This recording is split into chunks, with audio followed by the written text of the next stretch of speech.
So most of the horses that I train for, they're reining, working cow horse, or versatility ranch horse type horses. And if you show in ranch trail, one of the obstacles that you're just about always going to have to do is throw a rope and drag a log. So I wanted to spend a minute today and show you how I get a horse started dragging the log. I have done this with him a couple of times. So he does have the idea, but he's definitely not broke to it. So I just got on him. I set that's just a regular 12-foot 4x4 that I put a rope on, a lariat on. And I want to make sure he gets a good look at it, sees what it is. I don't ever want to surprise a horse doing anything. It's a lot easier to do this if your horse can neck rein a little bit. Don't have to neck rein great, but they need to neck rein a little bit. I have taught snaffle bit horses to do this, but I really like to do it in a one-handed leverage bit. So as you see, I'm walking a circle around. We're stepping over the rope. If he bumps it with his feet, if he drags it with his feet, it's no big deal. I've already sacked this horse out around his feet. You've seen me do that in a lot of videos. In fact, I get a lot of comments about why do I leave so much stuff on the ground when I'm training? Well, by doing that makes this stuff much easier to train. So they'll always want to have stuff on the ground. I put that mounting block there. It's there for a reason, and you'll see why in a minute.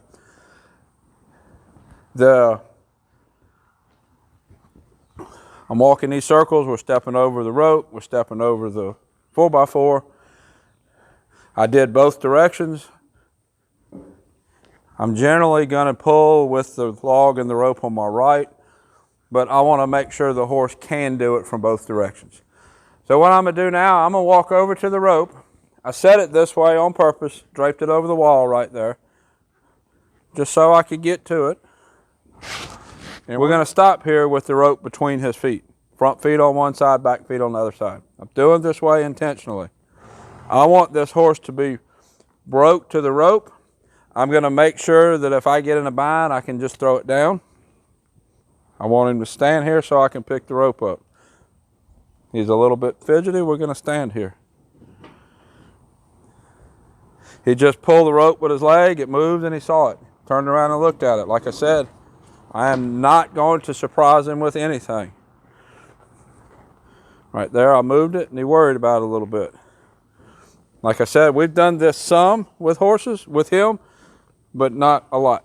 Now it just fell on the ground. I'm going to have to pick it up. But before I do, I'm just going to walk a circle or two.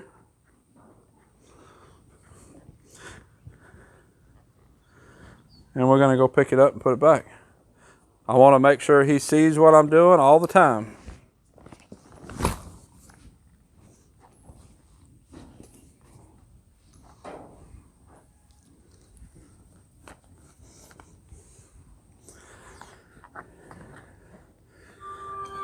Just touched him with it so he can get his mind on what we're doing. That's one thing about versatility ranch horses. You do so many different things with them.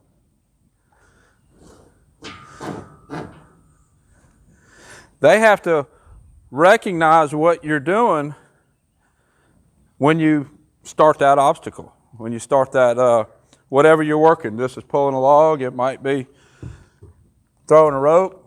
Might be going over a bridge. They have to recognize what you're doing and understand it. When you're being scored in these maneuvers, to really get plus scores, you have to not only do the maneuver, but you have to do it in a way that the horse looks like he understands what you're asking for and is helping you do the maneuver. You can score just average by accomplishing the task, but to really score good to plus half, plus 1, plus 1.5, the horse needs to understand what you're doing and help you with it. By working it this way, I will accomplish that.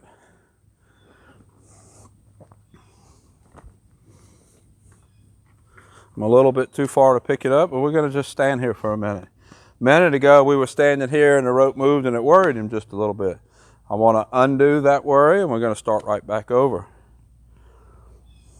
Doesn't matter if I pick the rope up with the rope on our left or our right. I'm going to work both sides. Once I get the rope picked up, you'll see how we're going to do it.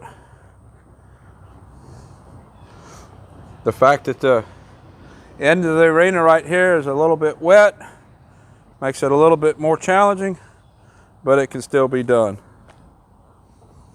And one of the things to take note, this is a Mustang that I'm riding here.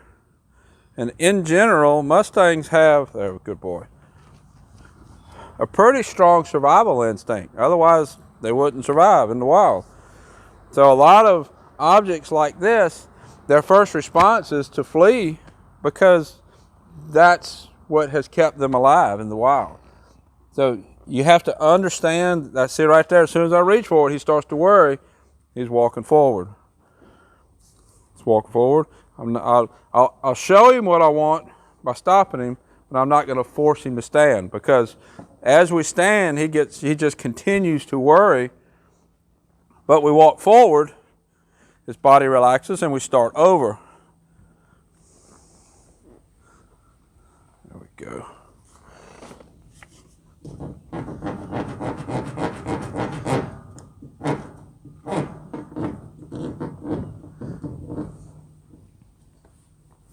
There we go. Good boy. Good boy. Scratch it on him. This time the rope's in front of his front feet. I would have preferred it to be in between, but we're going to make do. So now when I start, a correct dally is to take that rope and go twice around your horn, and you want the heel of your hand to be up against the horn. I'll get a close-up of that a little bit later. That's how you want a legal dally. If you dally any other way, it's going to hurt your score. When I'm first starting training, what I do is I just put one wrap like that, and I'm just going to hold it like this. That way, if I need to let go, I just let go, and we're out of trouble. I don't have to undo the wrap. Now, before I dally and walk off, what I want to do is walk a couple of circles and bring the rope with me.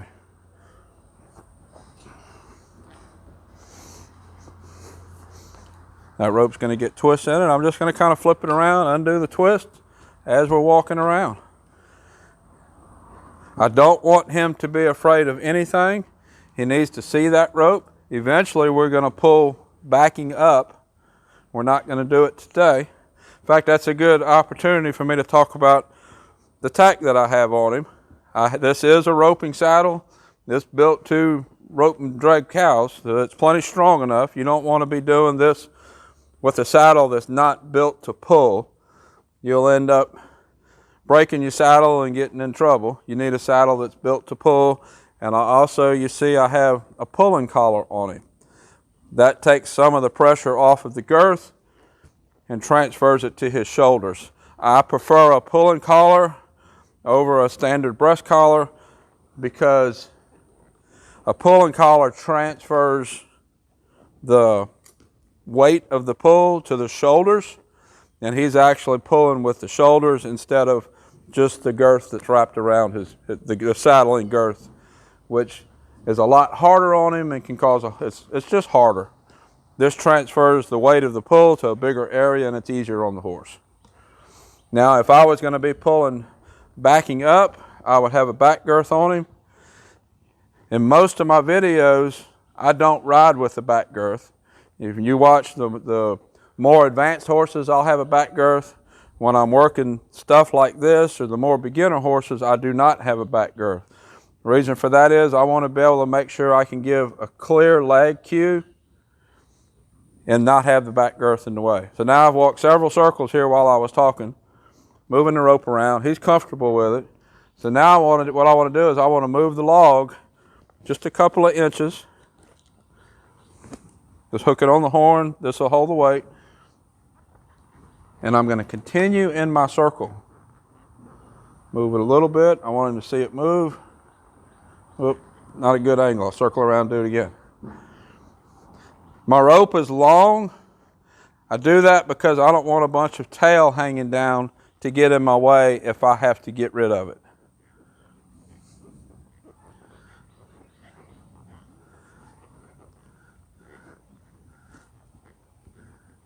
And move a little bit. Now let's go back in our circle. And the other part of that is by having the rope long, the scary object is further away, and if he does react, it's less likely that he'll have a violent reaction because the scary object isn't right next to us, it's further away.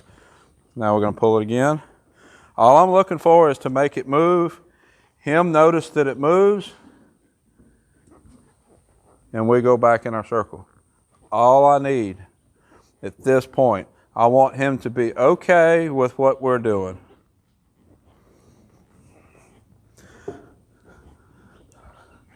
You notice I keep circling back around, stepping over it, we'll step over the rope, and we're going to go around again.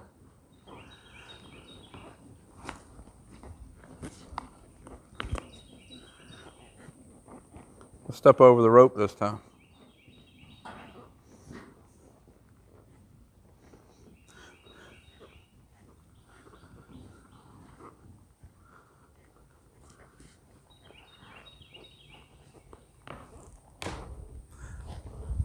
I'm not going to hide anything from him. He needs to see everything that's going on.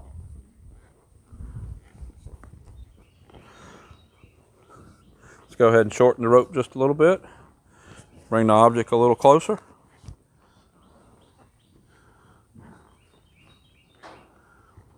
Just feeling a little bit of weight there. We're going to circle back around. Add the weight, take it away. Ask him to do, release the pressure.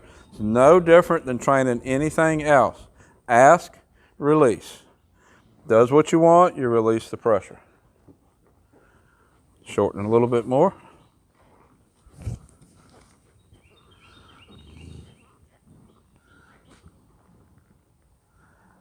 And turn. He's not quite sure about pulling the weight. He hasn't done this enough to lean into it when he feels that pull coming. That's why when he feels the weight, he's taking a step or two to the side because he's not really leaning forward into it. He will learn that when he gets further along. So we're gradually going to pull a little more forward and circle. Let's get it a little closer again. Circle around. This is why it's just easier to do when you have a horse that neck reins a little bit. Now that I have so much rope, I'm going to go ahead and make sure you don't step on it. We'll start making a real dally here. The rope kind of popped a little bit. It surprised him. And we'll go again. Stepped on it there. That's okay. He needs to be okay with everything. Circle around. Now, since that worried him, I'm not going to shorten it anymore. We'll do it again at that length.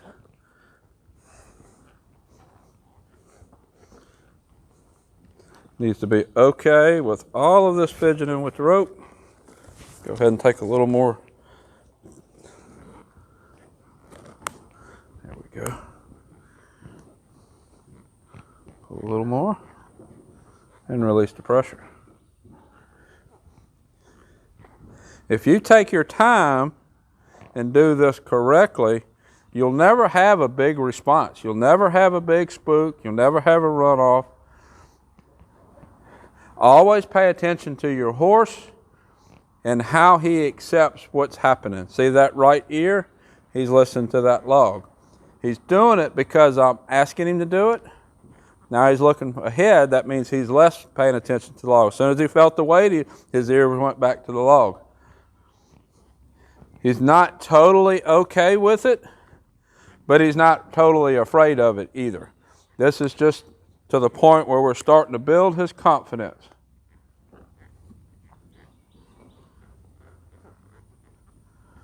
Circle around. See, I'm doing a lot of circling and I'm just moving the log around. I'm not even concerned at this point about really pulling it straight, pulling it and have the rope hit his hip. That doesn't matter. Now he kind of shied away from the log. We're going to walk a circle and walk over the log this time. See how he's kind of shouldering away from it?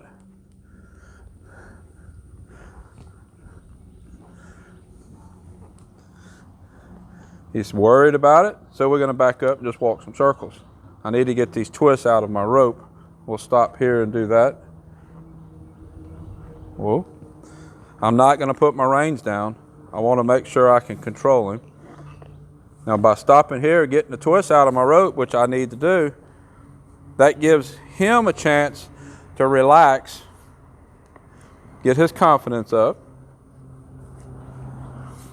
He's comfortable with this rope. We've done a lot of rope handling with him. We've been throwing a rope off of him. Now let's go ahead and build some coils. Now I'll build my coils backwards when they're attached to the rope, because as I build the coils I can't flop the end around. So what I'm going to do, I'm just going to roll it. So just set my reins down. I did something I told you not to do, but this is something that I know he's good with. There we go. Pick my reins back up, pick my rope back up, put my tail on the left, get me a coil.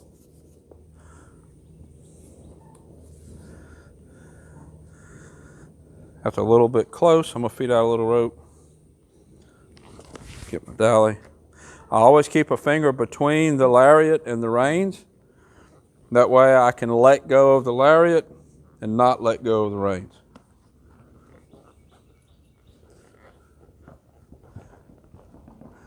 See, it's closer, and he's worried about it. I still don't have a full dolly. I just have a half wrap around the horn, because I want to be where I can get rid of it. Now we're going to stop. See how he's side passing away from it?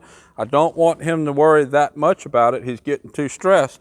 I'm going to stop that before I get a big overreaction. And we're going to feed out a little bit and go again.